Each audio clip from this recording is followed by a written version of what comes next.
Good morning, everyone, and welcome to A Moment of Hope with Upward Transitions. We are so excited today to have as our special guest Stacy Nennis, President and CEO at Neighborhood Services Organization. Let me just bring her here on here. We're going to learn more about NSO today. Hi, Stacy. Good morning, Carla. So happy to be here. We are so glad that you could be our guest today.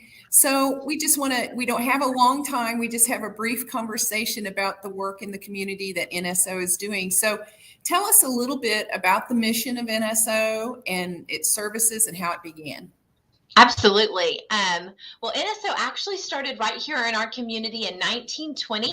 A group of Methodist women thought there was a wonderful need right here in the Riverside section of Oklahoma City. So we actually started as the Wesley House, and we evolved. And so we expanded our services in 1946 to the northeast quadrant of Oklahoma City and opened another community center called Bethlehem Center. But in 1969, the community was changing, things were really evolving. So we did a community needs assessment and found that we were going to go out into the neighborhood instead of the neighborhood come to us. And so in 1969, we became a nonprofit 501c3 organization and a United Way partner agency. And so a lot of people don't know that we started our first 30 years. We were kind of an incubation organization. So we organized and coordinated and administered numerous social service agencies, such as Positive Tomorrows, the Regional Food Bank, Mobile Meals, Latino Community Development Agency, and Oklahoma City Metro Alliance. So and then here we are today, transforming lives and encouraging independence through safe homes, dental care, and nutrition. That's wonderful. And one of the great things about Oklahoma City, and you're celebrating 100 years, is that right? Correct. Okay, so you've been in the community working for 100 years, and one of the wonderful things about Oklahoma City is the fact that we collaborate. Our nonprofit community collaborates together. We know that one agency can't provide all those services, so we stay with our wheelhouse of services and strengths and let each other do what we do best. And so we appreciate everything that NSO is doing in the community, and we love collaborating with your organization. So tell us exactly who are your clients and how many do you serve in your programs each year?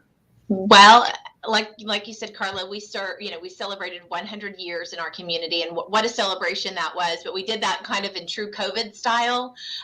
We kind of went through all kinds of pandemics when we started in 1920. So I feel like we kind of just went back to our roots, and we served a record number of folks in 2021. Over 180,000 people came to NSO seeking services. Of course, that's a duplicated number, but again, definitely people that were able to come through our doors and we were able to serve them.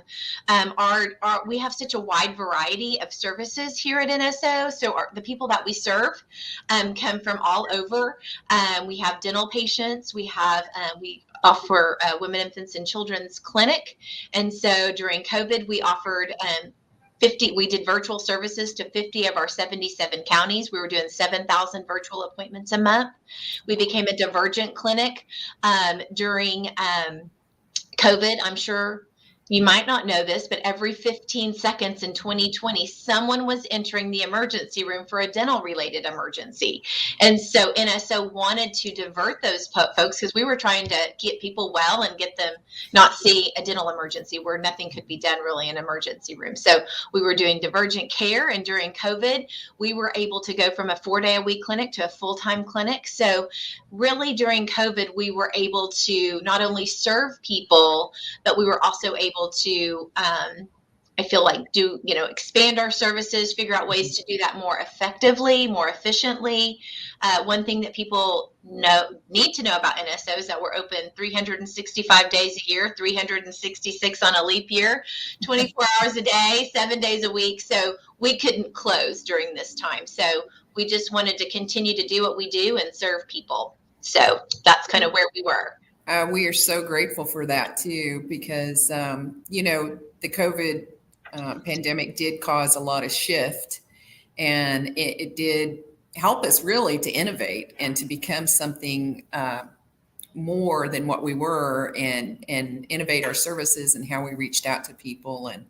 And thank you for stepping up to the plate during that time, and for our community. We know that that was really important. So collaboration. So besides Upward Transitions, what are some of the other community agencies you work with in the process of serving your clients? Well, Carla, I think the question is, who do we not work with? It's kind of like just what you said, our community, like you said earlier, the Oklahoma Standard. And, we know that NSO can't be everything to our clients. Our clients have such a need to, do their continuum of care. So obviously we partner with so many of our fabulous nonprofit friends like Remerge and North Care, Palomar, Food Bank, Homeless Alliance, CSU, Pivot, Positive Tomorrow, City Care, Goodwill, City Rescue Mission, Variety Care, Infant Crisis Center, Legal Aid. I'm telling you, the list goes on. And of course, we're a United Way partner agency, so we get the benefit of all of the partner agencies in our network as well. So I think we really just look to our partner agencies to help fill our gaps for our residents.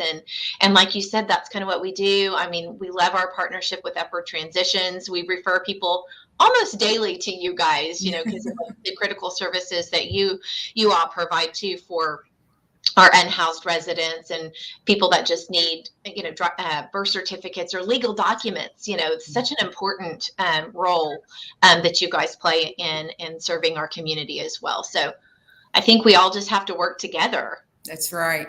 And speaking of United Way, they are running their annual campaign right now. And yes, we want to give a shout out to them because they do support our organizations. And as far as Upward Transitions, they're one of our largest funders, and we couldn't do what we do without them.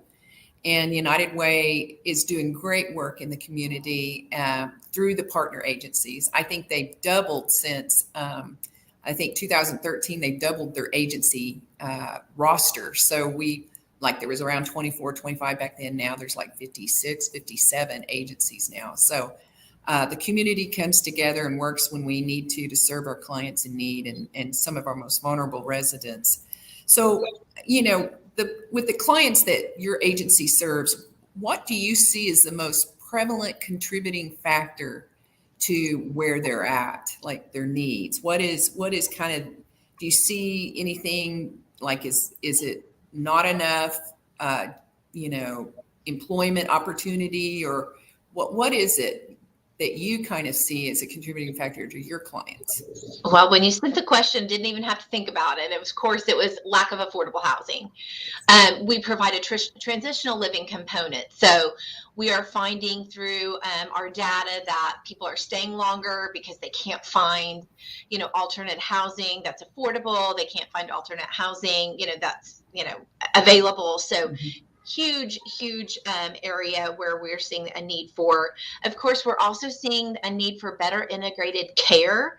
The people that we serve really have complex needs and are often engaged with multiple service providers, and trying to figure out a way to better, serve that, or identify those service providers. And so an integrated care network could be really impactful for our residents and the people that we serve. So that was one thing I also thought about. And of course, this is like the thing that we all talk about is transportation. Huge barrier for people that are unhoused, that are trying to get employment, that are trying to get housing.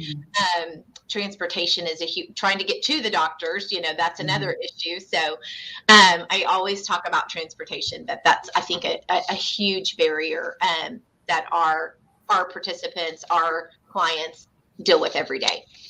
Yeah, we encounter that as well with our clients, getting from point A to point B, whether it's to a doctor's appointment or a job interview.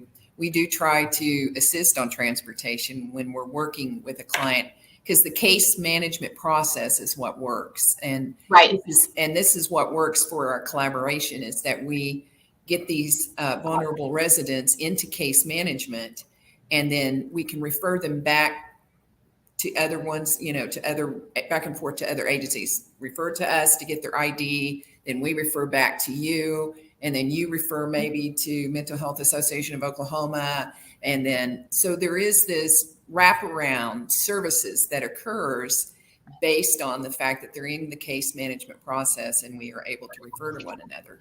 So, just in closing, do you have a story or a client story or something you'd like to share about someone that's Absolutely. I actually received this letter.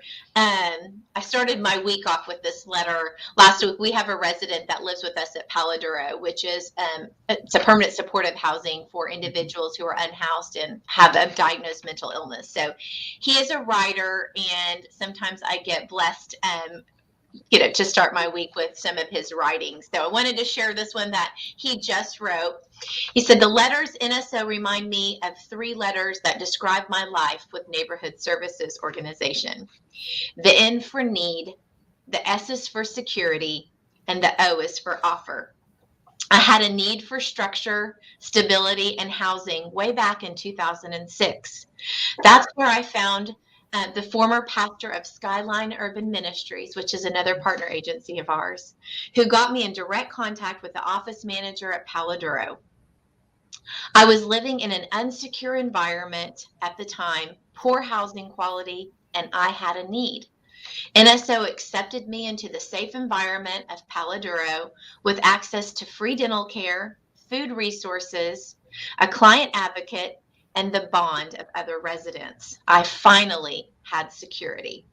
Safe housing in a safe neighborhood surrounded by other safe residents, this of which I had a need for. This brings me to what I can offer the community today. As a result of my need and security, I can now advocate for PTSD survivors. I belong in the warm community of a church, St. Luke's, which I can offer my time and resources, and I can offer emotional and community support to my neighbors at Palo Duro's. I can offer to God the best person I can ever hope to be, thanks to the helping hands of NSO and its partnering and supporting organizations like the United Way.